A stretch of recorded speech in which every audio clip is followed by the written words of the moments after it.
Hello lovelies, today we're going to be making classic suya.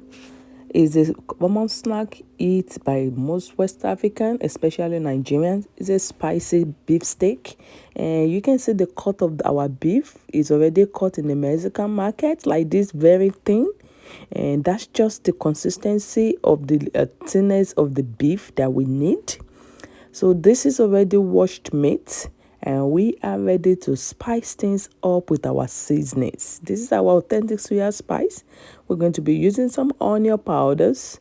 We have the bouillon cube, and alternatively you can add salt, but our suya spice already has salt with salt. We don't want it to be too salty because we're using bouillon cube, and we're just going to mix all the ingredients together, the onion powder, the bouillon cube, and put generous amounts and rub it in to penetrate our meat for marination.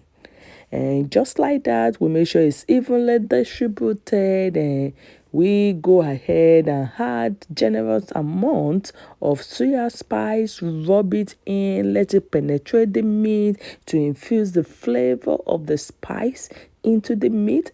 And once we're done with this, we're going to flip it to the other side. Make sure we do the same thing, and just like that, we're going to add more spice and press in. It's like you pressing in the spices just to make sure that it will penetrate and coat it the way you want it. And once we're done with this rubbing of the spices on the meat, we're going to leave our meat to rest and allow the seasoning, the marinade to marinate the meat just like that. We're going to set it aside and repeat it for the rest of the meat that we have to do.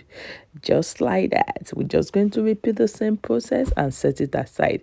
And now that our meat is marinated on a griddle pan that is heated, you spray some cooking oil and then you lay your meat on it, just flat like that. We want it in a thin flat layer on the hot griddle.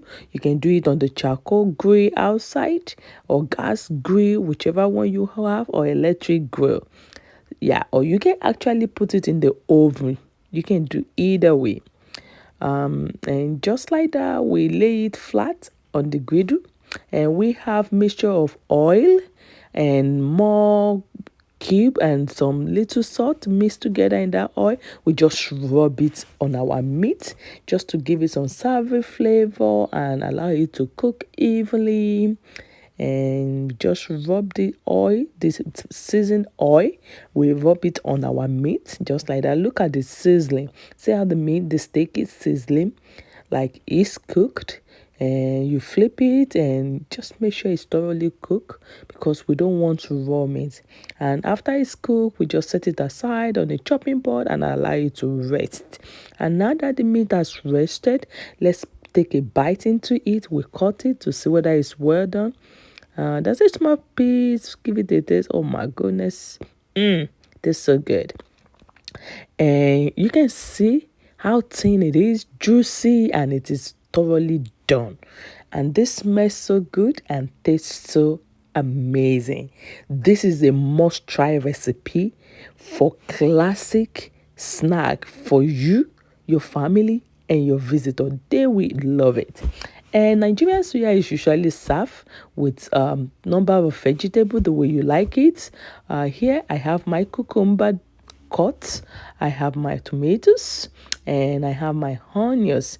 Some people preferably they chop some garbage, but in this recipe we're just using those three vegetables to serve our suya. And if you don't like onions, you can actually skip raw onions, or you can actually add your onions on the grill if you can tolerate the cooked onion rather than the raw onion. You can make it to your preference. Like now we skip the onion, just add more suya spice, the suya, the tomatoes, the cucumber. This is a perfect snack that you can offer your visitor. You can serve it at any occasion. You can enjoy it with cold drink, cold water, cold malt, cold anything to your satisfaction. You give it a try. Let's know what you think.